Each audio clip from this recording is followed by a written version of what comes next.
Oke, siap. Iya, kalau begitu, Oh, apakah Bung Aristo sudah memahami apa yang saya jelaskan tentang arti kata Tuhan buat Yesus atau belum? Itu ya. Karena kalau Bung Aristo belum memahami arti kata Tuhan, itu adalah gelar yang agung yang menunjukkan bahwa Yesus itu memang sangat agung ya. Memang betul sekali bahwa Yesus tidak dapat berbuat apa-apa dari dirinya sendiri. Itu membuktikan bahwa seluruh perbuatan Yesus itu berasal dari Allah. Jadi kalau seluruh perbuatan Yesus itu berasal dari Allah, dari Bapa, Yesus mengatakan begini, barang siapa percaya kepadaku, maka dia selamat. Aku berkuasa untuk memberikan hidup yang kekal. Itu dikatakan Yesus. Dan barang siapa percaya kepada dia akan memiliki hidup. Jadi kepada Yesus diberikan hidup, untuk Yesus memberikan hidup kepada manusia. Di situ. Jadi saya mau tanya sama Bung Aristo, tolong jelaskan kepada saya, sejauh mana Bung Aristo sudah memahami arti kata Tuhan yang saya paparkan dalam diskusi kita malam hari ini. Apakah Bung Aristo tetap memahami bahwa Tuhan sama dengan Allah? Kalau itu tetap pemahaman Bung Aristo, saya katakan, maka apapun yang disampaikan oleh Bung Aristo akan selalu melenceng dan tidak sesuai dengan apa yang saya paparkan. Karena bagi saya sangat membedakan arti ketuhanan Yesus dengan keilahian Yesus.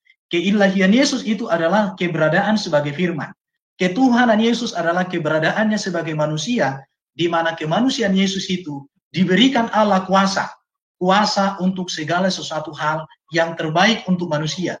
Dan itu dibuktikan oleh Yesus dengan perilaku hidupnya, ajarannya, dan segala sesuatu yang dikerjakannya. Jadi begitu Bung Aristo, supaya tolong jelaskan sama saya, sejauh mana Bung Aristo sudah memahami apa yang saya jelaskan tentang arti kata Tuhan, kurios gelar bagi Yesus itu. Saya pikir Bung Aristo perlu menjelaskan kepada saya. terima kasih Bencana untuk pertanyaannya terhadap Ahli Aristo. Berikutnya Ahli Aristo akan menjawab selama 7 menit. Ahli Aristo siap ya? Siap. Oke. Timer berjalan, jawaban meluncur. Oke, baik. Sekarang saya ingin menegaskan kepada Bro Erben, ya, apa definisi Tuhan itu?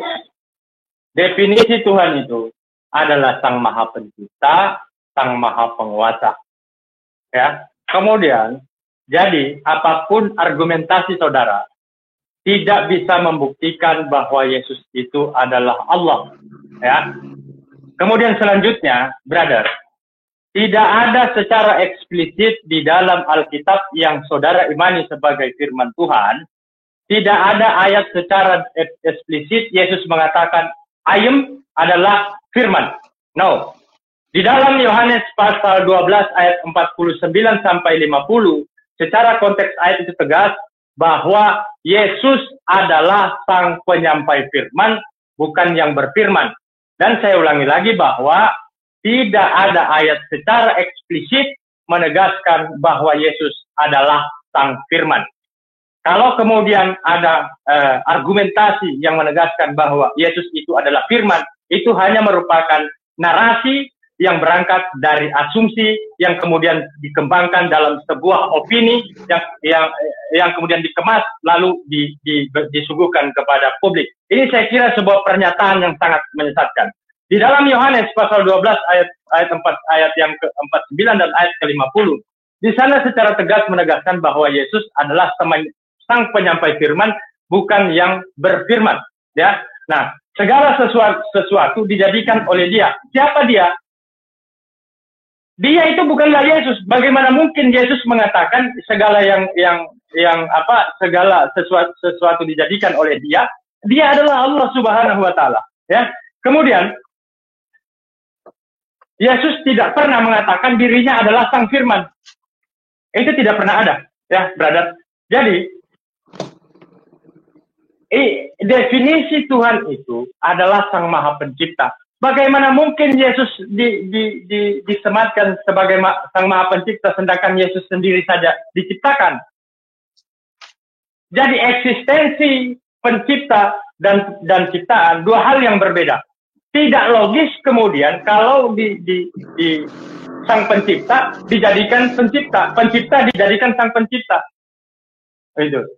Jadi itu definisi Tuhan adalah Sang Maha Pencipta.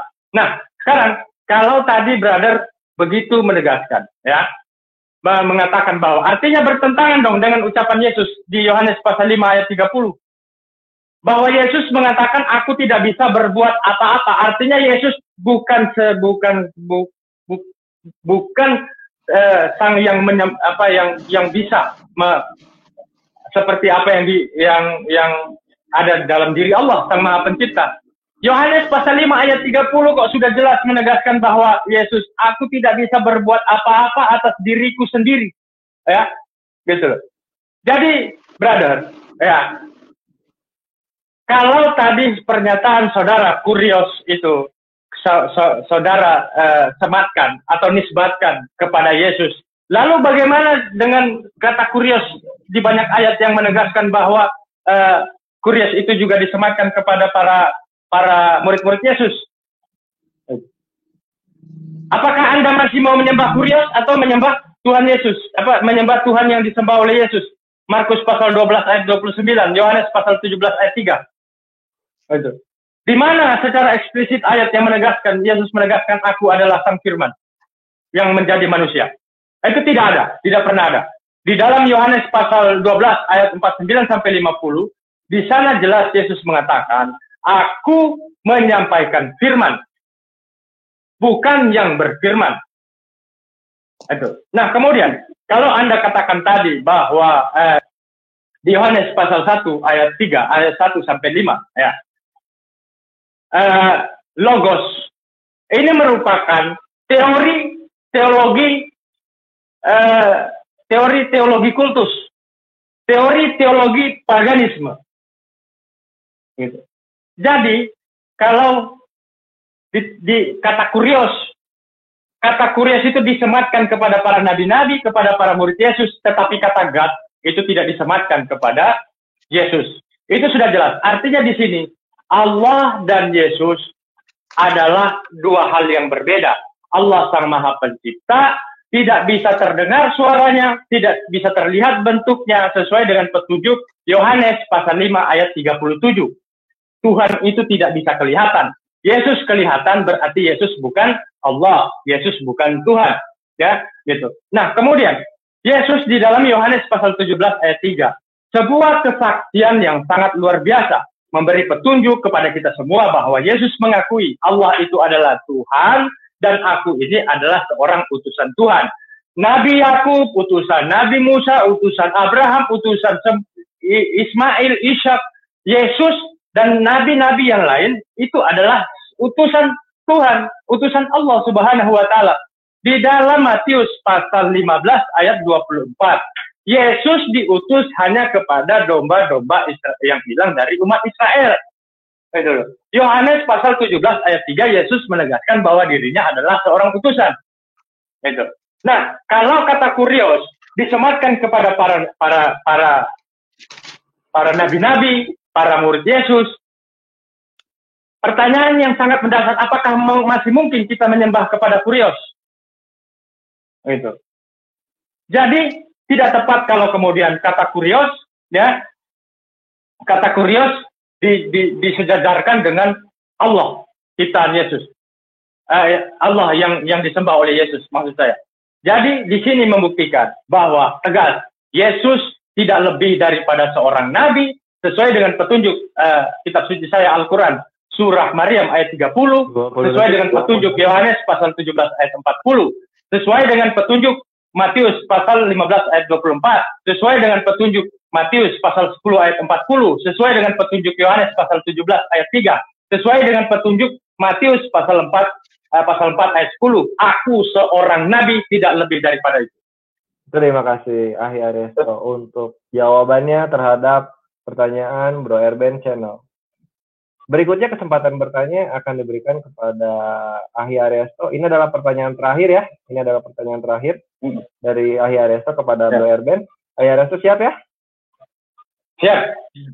Oke. Timer berjalan, pertanyaan meluncur. Baik, terima kasih. Saya akan runut ya. Saya akan runut dari Matius pasal 7 ayat 21. Bro buka kitabnya. Bro buka kitabnya Matius pasal 7 ayat 21.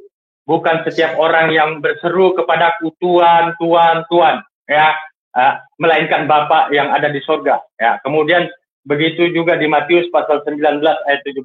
Mengapa engkau memanggilku guru yang baik? Ya, ini kata Yesus. Hanya satu yang baik, yaitu Tuhan. Tetapi jika engkau masuk ke dalam hidup, turutilah segala perintahnya. Ya, Matius pasal 19 ayat 17. Kasihilah Tuhan Allahmu dengan segenap hatimu. Kasihilah Tuhan Allahmu dengan segenap jiwamu. Kasihilah Tuhan Allahmu dengan segala akalmu, dengan segala kekuatanmu. Ya, kasihilah Tuhan Allah. Kemudian saya runut lagi di Yohanes pasal 17 pasal 7 ayat 16. Ajaranku bukan dari diriku sendiri, ya, tapi dari Dia yang mengutus aku. Ya. Kemudian di Yohanes pasal 5 ayat 30, aku tidak bisa berbuat apa-apa atas diriku sendiri. Pertanyaan saya, kalau Kurios itu bukanlah Allah, ya, apakah saudara menyembah Kurios atau menyembah Allah? Jelaskan dan definisikan. Kalau Kurios itu bukanlah Allah yang disembah oleh para nabi-nabi terdahulu, Anda masih mau menyembah Kurios atau menyembah Allah sesuai dengan perintah Yesus di dalam Matius pasal 4 ayat 10? Itu pertanyaan saya buat Bro Erben. Oke, terima kasih Ahli Aresto untuk pertanyaannya. Semoga Bro Erben bisa menangkap dengan seksama dan menjelaskan dengan baik. Berikutnya kita akan mendengarkan jawaban dari Bro Erben. Ini adalah jawaban terakhir ya, karena jawaban dari Bro Erben ini sekaligus menutup sesi kedua kita. Bro Erben siap? Oke, siap. Oke. Timer berjalan, jawaban dari Bro Erben meluncur.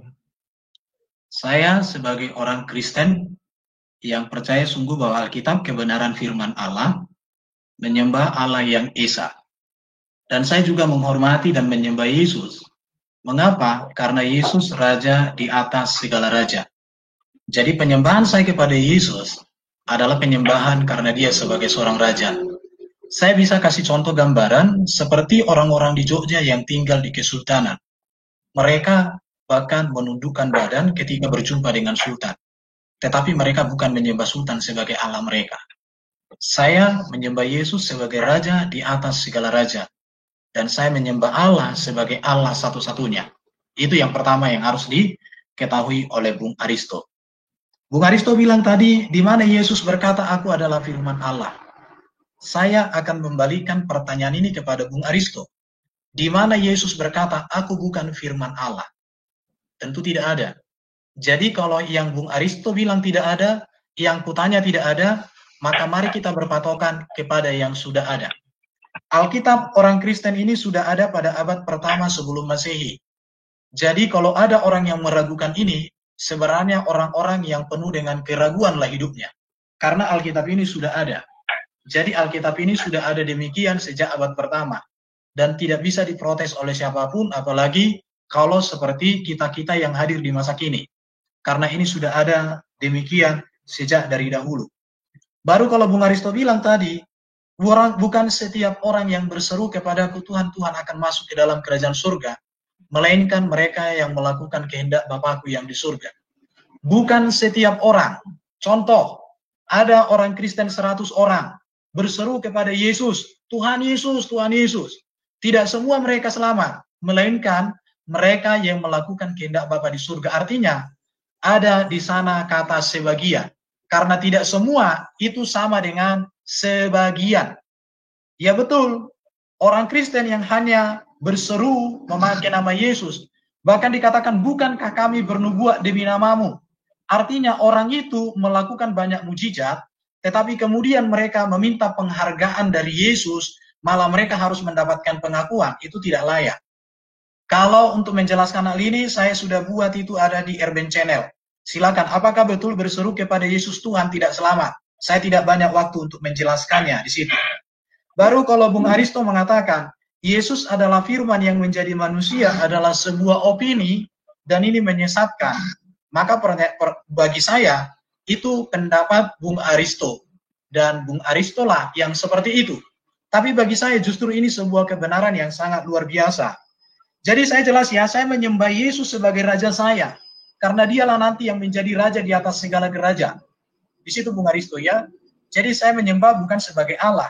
Karena sangat jelas dikatakan 1 Korintus 15 ayat 24 sampai 28. Nanti ketika Yesus datang dalam kemuliaan, setelah dia menghancurkan, membinasakan iblis, bahkan maut semua sudah diselesaikan di kedatangan yang kedua, maka segala kemuliaan itu akan dikembalikan oleh Yesus kepada Allah.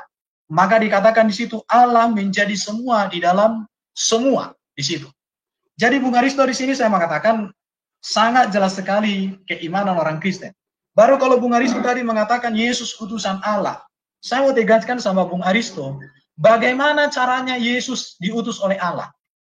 Caranya bagaimana? Ya firman-Nya yang diutus. Caranya bagaimana? Ya firman itu menjadi manusia. Itulah sebabnya Yesus berkata di dalam Yohanes 8 ayat 42, aku datang dan keluar dari Bapa. Yesus mengatakan, aku datang dan keluar dari Bapa. Mengapa Yesus mengatakan dia datang dan keluar dari Bapa? Itulah artinya bahwa Yesus diutus. Baru Yesus juga mengatakan, permuliakanlah aku dengan kemuliaan yang kumiliki di hadiratmu. Berarti sebelum Yesus menjadi manusia, dia sudah ada di hadirat Allah. Sebagai apakah dia? Sebagai firman. Jelas ya? Bahkan di dalam Yohanes 8 ayat 58 Yesus mengatakan, sebelum Abraham ada, aku sudah ada. Apa artinya? Bahwa Yesus, makanya saya bilang, kalau kita mau mengenal Yesus, kita harus melihat dari sisi Yesus sebelum jadi manusia dan saat setelah manusia, bahkan setelah dia dimuliakan dalam kemanusiaan. Kalau orang tidak memahami Yesus sebelum jadi manusia, saat manusia, dan setelah dia naik ke surga, maka mereka akan gagal memahami tentang siapa Yesus ini. Di situ Bung Aristo ya. Jadi saya katakan, Yesus memang kurios. Allah juga dipanggil kurios. Para nabi, murid-murid Yesus dipanggil kurios. Bahkan Raja Kaisar dipanggil kurios. Tetapi berbeda maknanya dengan Yesus sebagai kurios. Mengapa? Karena kekuriosan Yesus, kepenguasaan Yesus, adalah kepenguasaan yang mutlak di bumi dan di sorga. Ini yang harus dipahami oleh Bung Aristo. Maka saya akan contohkan tadi, Presiden Jokowi, Presiden PT ini, Presiden PKS, itu semua presiden. Tetapi otoritas kepenguasaannya beda. Presiden PKS hanya bisa mengambil keputusan di PKS. Tapi Presiden Jokowi seluruh Indonesia. Kalau Presiden PT itu hanya di PT itu. Yesus adalah kurios. Kurios yang di bumi dan di sorga. Dia mengambil keputusan. Raja hanya di kerajaannya. Para murid hanya di kepemuridannya di situ. Jadi artinya di sini harus dipahami. Makanya saya bilang begini, gelar itu bisa berubah makna tergantung daripada gelar itu dialamatkan kepada mana. Maka di dalam bahasa Indonesia, kata bisa berubah makna tergantung konteks kata digunakan. Kata bisa berubah atau gelar bisa berubah tergantung konteks itu. Contoh, saya dipanggil Tuan. Di rumah saya dipanggil Tuan, di luar saya dipanggil Tuan, beda artinya. Kalau istri saya manggil saya Tuan, itu maknanya suami. Kalau orang lain manggil saya Tuan, itu beda lagi. Itu bisa bos. Jadi di sini Bung Aristo kita harus memahami setiap kata gelar itu, konteksnya itu harus kita pahami. Kalau kita tidak memahami, maka Bung Aristo akan ulang membuat pertanyaan yang tidak memiliki dasar dan tidak ada arah dan tidak ada kaitan dengan keimanan kekristenan. Di situ ya Bung Aristo ya. Jadi terima kasih Bung Aristo untuk pertanyaannya. Pertanyaannya sangat bagus sekali supaya saya bisa menjelaskan apa yang saya imani kepada Bung Aristo dan kepada semua penonton. Oke, Bung Aristo? Terima kasih Bro Erben untuk penjelasannya yang lugas dan sangat menjelaskan ya dari keimanannya Bro Erben. Dengan jawaban Bro Erben berakhir sudah sesi kedua kita dan kita akan segera memasuki sesi yang paling mengharukan dalam dialog lintas agama ini, yaitu sesi ketiga, sesi terakhir, sebuah sesi closing statement dari masing-masing narasumber.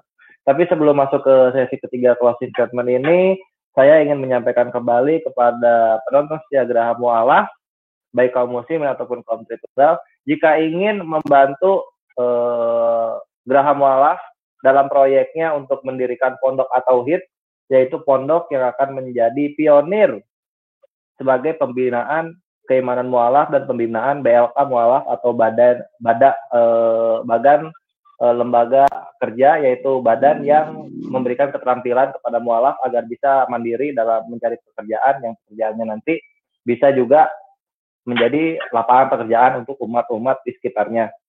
Jadi kami Geraha Mualaf ingin mengundang kepada kaum muslimin dan juga kepada hamba-hamba Allah lainnya untuk ikut berdonasi untuk membebaskan lahan ini, karena lahan ini per meternya 250.000. Sehingga jika kita bersama-sama merealisasikan pendanaan ini, akan cepat terbentuk sebuah pondok at-tauhid yang menjadi pionir pondok mualaf di Indonesia. Dan ini insya Allah akan menjadi amal jariah bagi kita bersama yang turut berpartisipasi dalam pembebasan lahan ini.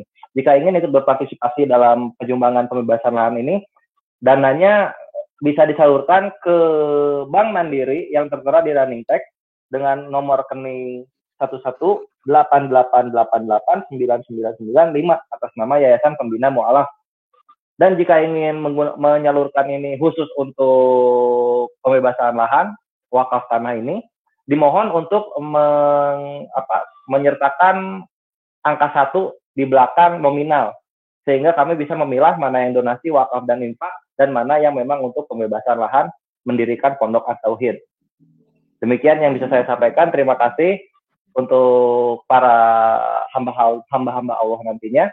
Sekarang mari kita masuk ke sesi ketiga, yaitu sesi yang paling mengharukan. Silakan dari Ahi Ariesto dan Bro Erben untuk menentukan siapa akan memulai closing statement terlebih dahulu.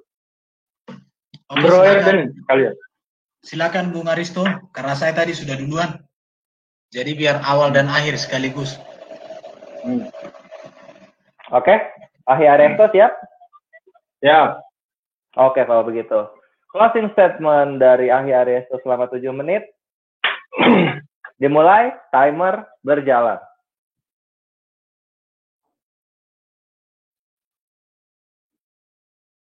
Ya, Ahi. Halo? Ya, Ahi. Lanjut. Ya. Oke. Ya, terima kasih. Ya. Jadi tadi kan Bro Erben, dalam closing statement saya ingin menegaskan bahwa tadi Bro Erben mengatakan ya segala sesuatu diciptakan oleh Dia, sudah ada sejak awal dan akhir. Makanya saya mendorong saya bertanya, kalau segala sesuatu dijadikan oleh Dia, apa yang diciptakan oleh Yesus? Nggak ada kan? Seekor semut pun nggak ada diciptakan oleh Yesus. Jadi dongeng sudah ada awal dan akhir ini terbantahkan. Tidak ada bukti yang diciptakan oleh Yesus. Kemudian pengakuan Bro Erben tadi mengatakan bahwa dia menyembah raja. Nah, ini adalah sebuah statement yang jauh dari petunjuk Yesus. Mengapa? Sebab di Matius pasal 4 ayat 10, Yesus memerintahkan untuk menyembah kepada Allah. Ya. Selanjutnya adalah kata kurios, itu kemudian disematkan banyak kepada para murid-murid Yesus dan para nabi-nabi terdahulu. Artinya, kurios di sini menunjukkan bahwa bukan eksistensi daripada Allah Subhanahu wa Ta'ala. Kan begitu. Nah, pertanyaan-pertanyaan yang saya ajukan kepada Bro Erben, itu tidak ada satupun yang terjawab. Apa yang kalau memang Yesus itu adalah Allah Sang Maha Pencipta, apa yang diciptakan? Tidak ada. Kemudian, yang kedua, jika Yesus itu adalah Sang Penguasa, maka Dia berkuasa menghidupkan dan mematikan orang. Sebutkan satu orang saja yang kemudian nyawanya dicabut oleh Yesus, nggak ada. Kemudian yang ketiga, ya, kalau memang Yesus itu adalah Allah, ya, apakah ada para nabi-nabi terdahulu yang kemudian menjadikan Yesus Kristus sebagai sesembahan mereka, atau yang disembah oleh para nabi-nabi terdahulu? Sebutkan satu nabi saja yang menjadikan Yesus sebagai Tuhan. Itu tidak ada. Jadi di sini membuktikan bahwa Yesus tidak lebih dari seorang nabi, seorang utusan, seperti apa yang diimani oleh umat Islam. Ya. Nah, kemudian di dalam closing statement saya ini, bahwa saya juga berterima kasih kepada Bro Erben, bahwa Bro Erben mengatakan ya, menyembah kepada raja. Ya. Di sini membuktikan bahwa memang umat Kristen itu tidak sesuai dengan apa yang diajarkan oleh Yesus Kristus. Ya, gitu. Kemudian Yesus menjadi firman-firman ya berinkarnasi ya, Yohanes pasal 1 ayat 1 sampai 5. Ya. Mana kemudian pernyataan secara eksplisit Yesus mengatakan bahwa aku adalah firman yang menjadi manusia? Tidak ada. Kan gitu. Tidak ada. Ya. Jadi di sini membuktikan bahwa Yesus Kristus itu tidak lebih daripada seorang nabi, seorang rasul, seorang utusan Tuhan, penyampai firman, bukan yang berfirman. Sama dengan Nabi Musa diturunkannya Taurat, Taurat. Kemudian Nabi Daud diturunkannya Zabur, ya, Injil kepada Nabi Isa alaihissalam, kepada Yesus Kristus, ya, Al-Quran kepada Nabi Muhammad. Mereka ini sama, adalah sang penyampai firman, bukan yang berfirman. Gitu. Jadi di sini sudah sangat tegas bahwa ajaran-ajaran Yesus yang mengaplikasikan ke dalam kehidupan sehari-hari itu adalah Islam. Ya, itu. Nah, menyembah kepada Allah. Ya, kalau kita mau berangkat dari perjanjian lama, dari kitab-kitab terdahulu, tidak ada dari para nabi-nabi terdahulu yang menjadikan sesembahan mereka kurios, itu tidak ada. Begitu. Ini yang aneh. Ya. Ketika datang umat Kristen yang mengaku sebagai ajaran Yesus, menarik-narik bahwa para nabi-nabi terdahulu itu menuhankan kurios, ya, meminjam perjanjian lama untuk memperkuat argumentasi bahwa para nabi-nabi terdahulu menuhankan kurios, menuhankan yang disembah oleh umat Kristen. Ini tidak ada bertentangan dengan ajaran Yesus. Yesus di dalam Yohanes pasal 5 ayat 30 jelas. Dia mengakui bahwa dirinya tidak bisa berbuat apa-apa. Nah, sekarang pertanyaannya, kalau kurios itu bukanlah Allah, ya kan? Apakah saudara-saudara masih mau mendudukan penyembahan saudara-saudara kepada kurios, bukan kepada Allah? Bukankah Yesus mengajarkan untuk menyembah kepada Allah?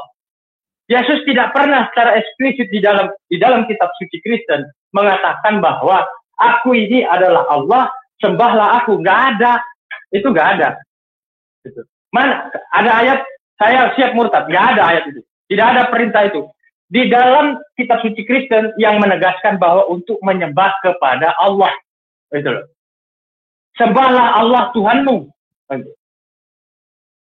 Kasihilah Tuhan Allahmu dengan segenap hatimu, dengan segala akalmu, dengan segala pikiranmu.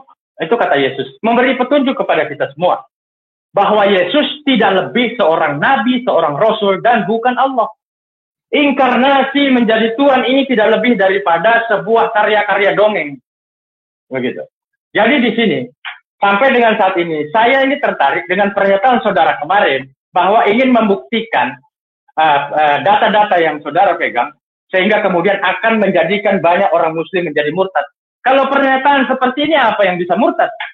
Semua terbantahkan dengan begitu lantang. Gitu. Jadi sahabat-sahabat sekalian, pada closing statement saya kali ini, saya tidak panjang lebar karena waktu juga yang mengikat kita. Saya kira, mohon maaf atas segala apa yang saya sampaikan jika menyinggung perasaan-perasaan saudara. Ini tidak lebih daripada sebuah dialog ya, yang difasilitasi oleh Geraha Mu'alaf. Sesuatu yang benar itu datang daripada Allah Subhanahu wa Ta'ala, sesuatu yang tidak benar itu datang dari diri dan kebodohan saya pribadi. Tentunya saya harus banyak belajar lagi. Wabillahi taufiq wal hidayah.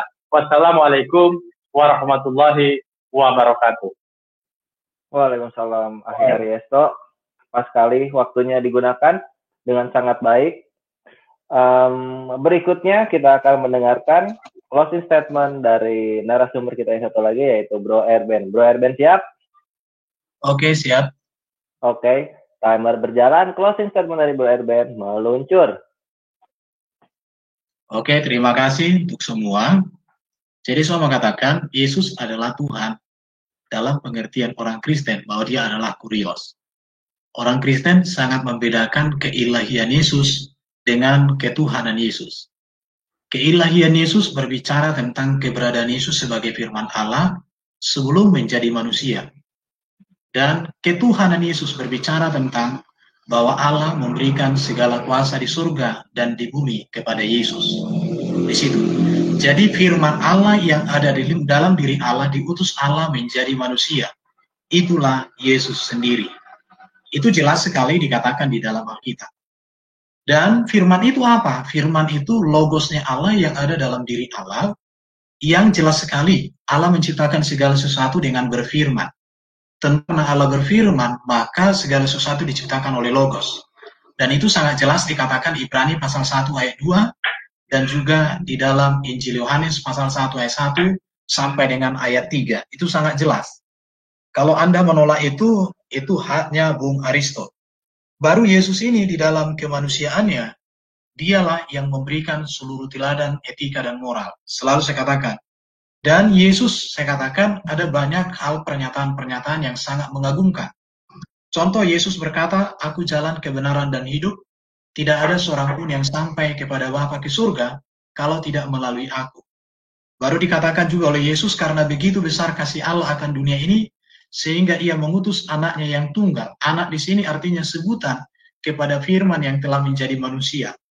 Mengapa Yesus disebut anak Allah? Itu sebutannya sama seperti saya disebut anak Medan. Bukan Medan yang melahirkan saya, itu hanya sebutan. Yesus disebut anak Allah karena dia memang firman yang menjadi manusia. Baru dikatakan juga oleh Yesus, akulah terang dunia. Barang siapa percaya kepadaku, ia tidak berada dalam kegelapan, tetapi dia berada di dalam terang hidup. Yesus juga mengatakan, akulah kebangkitan dan hidup. Barang siapa percaya kepadaku, ia memiliki hidup. Bahkan walaupun dia mati, ia tetap memiliki hidup yang kekal. Jadi keberadaan Yesus tentang kekuasaannya yang begitu agunglah, maka orang Kristen meyakini bahwa Yesus adalah Tuhan. Tetapi makna Tuhan di dalam Alkitab Perjanjian Baru itu dalam pengertian kurios, penguasa, pemilik, Tuhan atas segala sesuatu yang ada di bumi dan di surga. Kalau Bung Aristo mengatakan tadi bahwa Musa itu sama dengan Yesus, sangat berbeda. Musa itu diberikan hukum, diberikan firman, tetapi hukum itu tidak bisa menyelesaikan dosa. Hukum yang dibawa Musa, yaitu hukum Taurat, hanya menunjukkan dosa. Dosa itu apa? Tetapi tidak bisa menghapuskan dan tidak bisa mengampuni dosa. Tetapi Yesus adalah firman yang menjadi manusia, firman yang menjadi daging, dialah yang bisa menyelesaikan segala kutuk hukum Taurat. Mengapa dikatakan kutuk hukum Taurat? Karena hukum Taurat itu mata ganti mata, gigi ganti gigi. Artinya dosa itu harus dihukum. Tetapi Yesus datang memberikan pengampunan, memberikan damai sejahtera. Bahkan Yesus sendirilah yang datang untuk menggenapi seluruh hukum Taurat yang disampaikan oleh Musa. Maka Yesus mengatakan bahwa dia datang untuk menggenapi segala yang tertulis di dalam kitab para nabi, baik itu tentang ajaran etika dan moral, baik itu tentang nubuatan-nubuatan, baik itu tentang kehidupan yang kekal. Itulah iman Kristen tentang Yesus ini. Jadi saya mau katakan begini kepada kita semua. Bagi orang Kristen, tidak ada keraguan untuk percaya bahwa Yesus juru selamat satu-satunya. Mengapa dia juru selamat?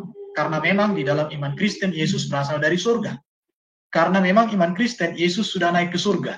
Di dalam iman Kristen Yesus yang akan datang menjadi hakim yang adil di akhir zaman, yang akan menghakimi semua orang. Musa memang orang hebat, tetapi tidak menjadi hakim di akhir zaman. Para nabi juga orang yang hebat, tapi tidak ada yang menjadi hakim di akhir zaman. Yang menjadi hakim di akhir zaman itu adalah Yesus. Bahkan semua orang akan dihakimi oleh Yesus. Itulah iman kekristenan, dan ini menjadi dasar bahwa orang Kristen percaya Yesus Tuhan, artinya kepenguasaan Yesus memang kepenguasaan yang mutlak. Maka dikatakan oleh Rasul Paulus dan juga Petrus bahwa Yesus itulah Tuhan satu-satunya, dan Allah itulah Bapa, Allah kami satu-satunya. Di situ. Jadi orang Kristen, kembali saya tegaskan, sangat membedakan arti kata Tuhan dan kata Allah. Khususnya iman yang saya miliki sangat membedakan.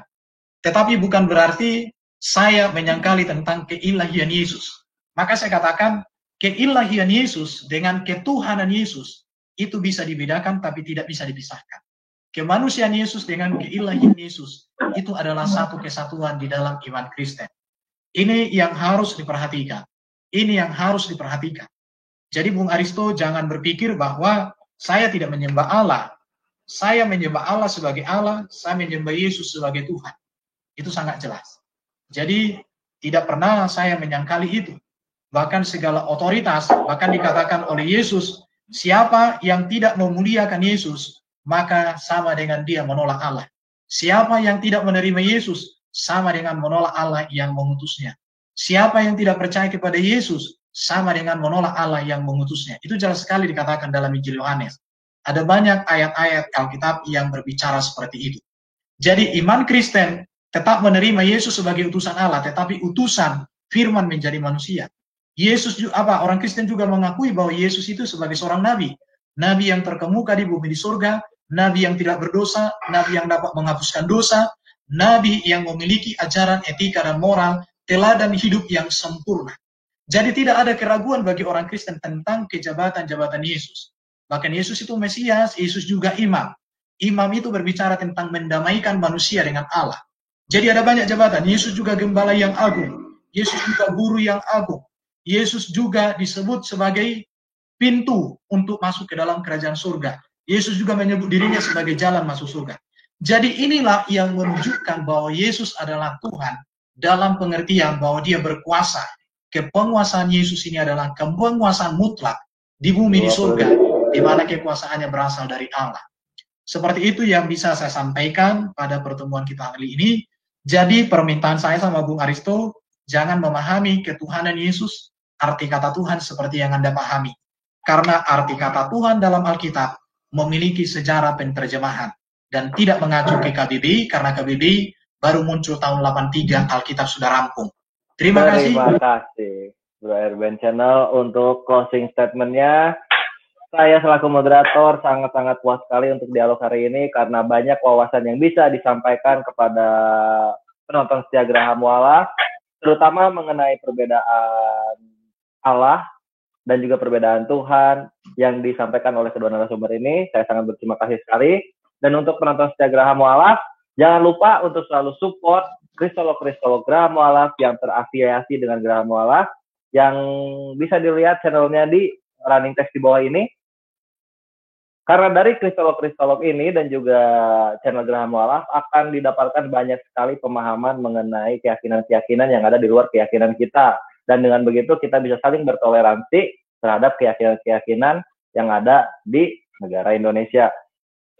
Nah, bisa dilihat di sini, ini adalah channel-channel kristolog kita. Ada Aristo Channel, ada Akademi Kristolog, ada Kristologi Center, ada Awan TV, dan ada channel Umi Eza Rafleza. Lalu kemudian ada channel Geraha Mualaf tentunya, channel Kanda Yonatan Nandar, dan channel Ustadz Peta Buyung, lalu channel Sahabat TV, channel Edi Prayitno. Kemudian ada juga channel Mau TV, itu dari channelnya Uti Rifa, dan channel Konstantinus yang dari Akhiran Dani. Kemudian silakan untuk kaum Tritunggal juga yang sangat menyukai pemaparan dari channelnya Bro Erben, dari narasumber Bro Erben, silakan support juga channel Bro Erben. Silakan sebutkan Bro Erben channelnya. Ya, Erben Channel. Ya, Erben Channel ya, Erben Channel. Silakan disupport channelnya Bro Erben ini dengan nama Erben Channel. Karena dari situlah kita akan mendapatkan segala sesuatu wawasan mengenai keyakinan-keyakinan di sekeliling kita. Jadi dengan demikian saya tutup dialog malam kali ini. Semoga bisa bermanfaat bagi kita semua. Lillahi taufiq wal hidayah. Wassalamualaikum warahmatullahi wabarakatuh.